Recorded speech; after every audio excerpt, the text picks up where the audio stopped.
والهجرة الانتقال من بلد الشرك إلى بلد الإسلام. والهجرة فريضة على هذه الأمة من بلد الشرك إلى بلد الإسلام، وهي باقية إلى أن تقوم الساعة. والدليل قوله تعالى: إن الذين توفاهم الملائكة ظالمي أنفسهم قالوا فيم كنتم قالوا كنا مستضعفين في الأرض قالوا ألم تكن أرض الله واسعة فتهاجروا فيها فأولئك مأواهم جهنم وساءت مصيرا. إلا المستضعفين من الرجال والنساء والولدان لا يستطيعون حيلة ولا يهتدون سبيلا، فأولئك عسى الله أن يعفو عنهم وكان الله عفوا غفورا.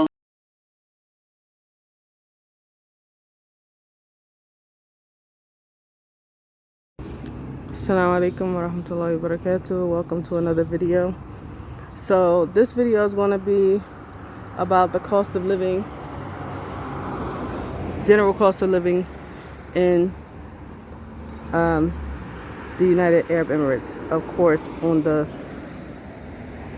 lower to medium end. Now, we're not talking about luxurious because that can get astronomical. So we're not talking about the higher end. You can look online to see the higher end of what you can get in the UAE, luxury in certain areas and neighborhoods and things like that. So this video is for those who are coming here independently and they want to consider the UAE, and they need to know hard numbers at least to consider. So I'm going to give you a range. So housing, let's start with housing. This is assuming, of course, after you get your Iqama and you have your bank account and things like that, and you're ready to go forth with housing and paying for food and things like that. So housing between Sharjah and Ajman and even Dubai and some neighborhoods, some areas, is going to range from like a studio apartment, maybe $321 a month, which is probably about 250 pounds, to a 3-bedroom apartment, for example, being maybe $900 a month at the highest. It's relates to what's reasonable. So that's between Ajman to Dubai. You can find all of those prices in each emirate. Studio being the lowest, $321 a month, up to a 3-bedroom, $900 a month. Of course, you can find more expensive for for an apartment, more than $900 a month. For a villa, 3-bedroom, I'll say, I can only speak of for Sharjah and Ajman. And for Dubai, there are outskirts, like in the desert, townhouses and things like that are reasonable. So I'll include those too. So let's say Dubai. So for a 3-bedroom villa, for example, from Ajman to Dubai, including the outskirts of Dubai, starting at $980 a month up to $2,100 a month for between a 3-bedroom and a 5-bedroom villa. Sometimes 7-bedroom villa in Ajman for that price, $2,100 a month. You can get a 6-7 bedroom villa here in Ajman for that price. I believe same thing for Sharjah. Okay, so that's what you're looking at for housing, from apartments to villas. All right, now let's talk about food. Food, if you're shopping at a place like a market like Nesto, Nesto, Nesto hypermarket, or Carrefour, a family of like myself, you have to calculate for your own family size. We are a family of 6. I don't spend any more than $500 a month, and that's on the high end. When my husband's here and I'm getting maybe some vegan products, which are more expensive. And on the low end, when my husband is not here and it's just myself and the children, I don't spend any more than $300 a month on food. And that makes 5 of us, yes. Shopping at Nesto and Carrefour for certain things, because Carrefour is more expensive than Nesto, but it's still more reasonable than some of the other more expensive markets. And it also depends on how you eat. So that's what you're looking for a family of 5 and 6, depending on if the men are going to be there or not, and like I said, how you eat. Okay, now let's move on to utility bills. So the main utility bills here are water and electric, which I must mention that when you move into your place, you have to pay a fee to turn on your water and electric. It's together. Whether it's going to be FIWA or DIWA or SIWA, depending on which emirate. DIWA is for Dubai, SIWA is for Sharjah, and FIWA is for Ajman. That is the electric and water companies. So you have to pay a fee between 1,500 dirhams and 2,000 dirhams to turn on your electric and water in your apartment once you establish your tenancy contract. And in the winter months, your utility bill, it shouldn't be any more than 200 to 300 dirhams, depending on the size of your place and how often you use water. If you're in a studio apartment, it should be less. Especially if you're only 2 people, it should be much less. So maybe 150 dirhams if it's just you and, if it's a husband and a wife, for example, maybe 1 child. Then in a studio, it shouldn't be that much. So that's the low end in the winter. Even myself, we have a 2-bedroom apartment, and in the winter, our bill is no more than 300. That's electricity and water together. In the summer months, it can get astronomical if you are not careful, because it gets really hot here. From May to, I would say, October, you will be using your air conditioning. You may not need as much air conditioning in the months of May and October, but you will still at least have 1 air conditioner on for some time. You may be able to reduce the amount of time that you use it in those months. But June, July, August, your bill can be on the low end 450, 500 dirhams a month, to the high end, which I paid 1,023 dirhams a month for the the summer months. One time we didn't turn off the air conditioners at all, and we had the temperature on 20, which they don't recommend because that's going to skyrocket your bill. So 24, they say 24 degrees on the air conditioner is sufficient for body temperature for you to be comfortable. Last year we took it all the way down to 20, not knowing, and then I had a bill for 2,023 dirhams, and I almost had a heart attack because that's insane. I've never paid a bill that high in my life.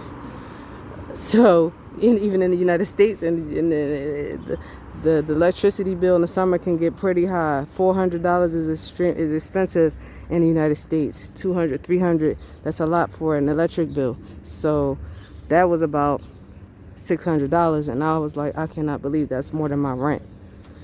Oh, and now, yeah, I already spoke about I spoke about rent already, but yeah, whew. So that was a lesson learned.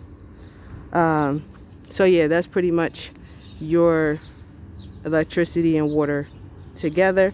And then you have sewerage, which it depends on which emirate you're in, but it probably shouldn't be any more than 110 dirhams per month, 120 being a max. That's just something that the real estate agent has to register you with. Every tenant has to contribute to the sewerage bill for the area. So you have sewerage, and then you have how much is that? That's about $30. Yeah, that's about $30 a month. And then you have your internet. Yeah, you have your internet, which can be, they have plans as low as 250 dirhams a month up until 900 dirhams a month. I don't know, you know, for those who are watching television and any game, you know, they want to watch the football and all of the different stations all over the world, then they pay for that kind of stuff. We have a basic plan it comes up to 408 dirhams a month. That's solid every month. So between 250 reasonable to 400 dirhams, which is like, that's like $70, between $70 and $100 a month for your internet. And a phone comes with it, a landline and things like that comes with the plan that we have. Other options also are, you know, like with your SIM card, you can get a monthly plan on your phone and use that, you know, like Do or Ittasilat have plans for your for SIM cards, and you can get internet with that and then use your hotspot however you want to do it. It's up to you, or pay as you go. You know, it's different ways you can get internet here. Yeah, if you don't want to get a plan right away. Okay, now this is the big one. Schooling. So schooling, of course, it depends on where you're putting your children. You have American curriculum schools, international schools. You have British curriculum, international schools. I'm not sure about Canadian or German or all of the other stuff. They probably exist, but you know, if you're German or, you know, you speak, I'm not sure if you say Deutsch or Deutsch, I'm not sure how you say it, but I'm sure you can find a school for your children as well. But everything here advertises about international schools for English. So this is I'm talking about English speaking people or people who want their children to learn English. So American curriculum and British curriculum schools are usually on the more expensive side. I would say ranging from KG will be $200 a month. No, I'm sorry. I'm just going to give the yearly. So from KG is like 18,000 a year AED for the British and the American schools. That's KG, kindergarten. Middle school, 25,000, 27,000. This is middle school. Okay, so 18,000 to 21,000 is from KG to like grade 3. And middle school is 25,000, 27,000. And high school or secondary school is going to be 32, 33, 38,000 in that range. And up, even more than that. So these are for the international schools, American curriculum, British curriculum, per child. That's per child. They give you maybe a 5% discount or something like that. Then you have the Indian schools, Indian Pakistani schools. They teach English. Of course, it's British English, but it is Indian curriculum, Pakistani curriculum. They have an accent, but it's cheaper. We put our children in the Indian school when we first came here, an Indian school called Woodland Park. It was a really nice school. The teachers, the children weren't used to how they spoke and how they taught. So I'm not going to dog the school. It works for them. It was a really nice school though. But my children they weren't used to the way that they taught. Americans really take their time and explain things, depending on what school, of course, you go to, or even in the United States. But my children, they went to a really good school, and the teachers, they take their time, they explain things, and they help you. Here, they pretty much, they're like mechanical. They put it on the board, and you just got it. They explained it to you, but they didn't explain it to you. They just put the stuff on the board, and then you just got it. So I don't know, but that didn't work for my children, so I wasn't pleased with it, and neither were they. And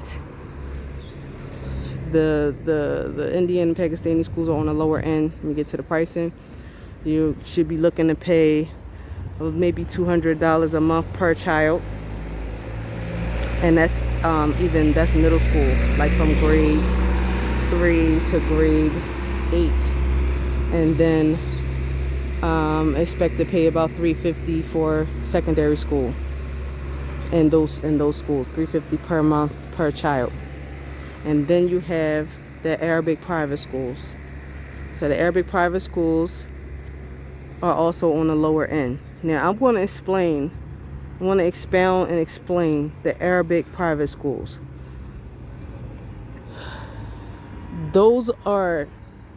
Let me get to the pricing first. So they're also on the low end, and it's about the same as the Indian schools, to be honest with you. The high school is about 13,000 to 15,000 dirhams per month. High school, secondary school, per year, per child per year. 15,000 dirhams a year. And even if they were go to public school, for example, it will be 6,000 dirhams a year. But from what the Yemeni neighbors are telling me, who've had their children in these schools for years, that they're all full, and the government doesn't really want any foreigners in there anymore. These people have been here for years, but they don't want to take any more people. So you have to go to the private schools. And so you look to pay about $350 to $400 a month per child for a high school, secondary school in the Arabic schools, Arabic private schools. And on the lower end, $200 a month, $150 a month, sometimes $80 a month for like KG or something like that. KG to grade 3, it's pretty low. So the benefits, that being said, the benefits of Arabic private schools is that the child will be immersed in the Arabic language. These are not Islamically based schools, but they do have Quran classes in there, because throughout the Muslim world, the children have the Quran as a subject. So it's a part of the curriculum. They're Muslim, so they're going to have Quran in the schools, and then the children go and study at the local masjid and make, review, and so they can be prepared for their test when they go to school. So the benefit of that is they will be immersed in Arabic. They will learn every subject in the Arabic language, from science to history, of course math, arts, everything, any and everything that we would learn in English, they learn it in Arabic. The Muslims are very educated, just to let you know, okay? And inshallah, on another video, I'm going to go to the bookstore, and I'm going to let you see all of the Arabic books in each subject for doctors and everything. The Arabs come to these bookstores to buy what they need for college, for school, high school, whatever. They're educated. So your child will be educated in the Arabic language.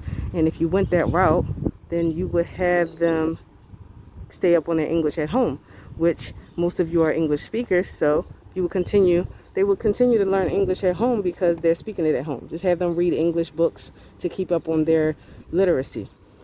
But them having an Arabic education gives them an upper hand everywhere, even back in the West. For example, if they wanted to go to college in the West, or if they wanted to work in the West, inshallah they don't do that, but they're going to have the upper hand because they're bilingual. The Western marketplace, depending on what your position is, you will get ahead if you are bilingual in Western. Okay? And it relates to working here in the United Arab Emirates. When your child gets older, if Allah bless you all to be successful in your Hijrah and you stay in the Muslim lands, the Arab lands specifically, then they pay you according to your passports. So for those who are worried about, oh, well, how are the children going to learn? Don't worry about how they're going to learn. They're going to learn because foreigners go to America and go to England, can't speak a lick of English, and then they're in the school every single day. They pick up on English. So don't worry about the children. They're going to learn. They're going to understand everything. Don't worry about that. And you, as the parent, keep up on their English at home, and they will be bilingual by default, and they will have an upper hand in society, both here and in the West. They will have access to both worlds, the Arab jobs, job world, as well as the English job world. Because many jobs here, the Arabs are cut out of because they don't have English. So your child will have the upper hand. They will be chosen even over some natives because they are bilingual. So that is a leg up on others. So there are many benefits of having an Arabic education and being able to speak both languages. English will be easy to maintain because that's their mother tongue, and Arabic will also be easy to maintain because they'll make friends and things like that in the society, as long as you are positive about it, because a lot of the times children take on the position of their parents, and if you're not enthusiastic about them learning Arabic, then they're going to approach it in the same way. So yeah, that's my 2 cents, and that's my advice as relates to putting them in Arabic schools. And the last is, of course, homeschooling, an online accredited school, which is it costs a lot of money for them to sit home on a computer. Or you homeschooling yourself with your own curriculum. I don't do that. They're my children are online. They are taking courses online, and once they finish doing that, then inshallah they'll go to Arabic school once everything opens back up. But those are your options: homeschooling, the Arabic private schools, the Indian Pakistani private schools, or the Filipino ones. They also speak English, I think, and also their language, Tagalog or whatever. I think that's what it's called. And then you have the American curriculum and British curriculum schools, which are very expensive, and most of us are coming from countries where us as citizens, we go to school for free. So that's a huge hit in the pocket. It's a shock, and many times you're not getting the education that you like. It's not comparable to back home. But if you do send them to Arabic school, they're being taught by natives. Like I said, the Arabic world, they're very educated in their own realm. Okay? When they try to run an American curriculum school, then they drop the ball because they're not Western. So they don't know how to do it.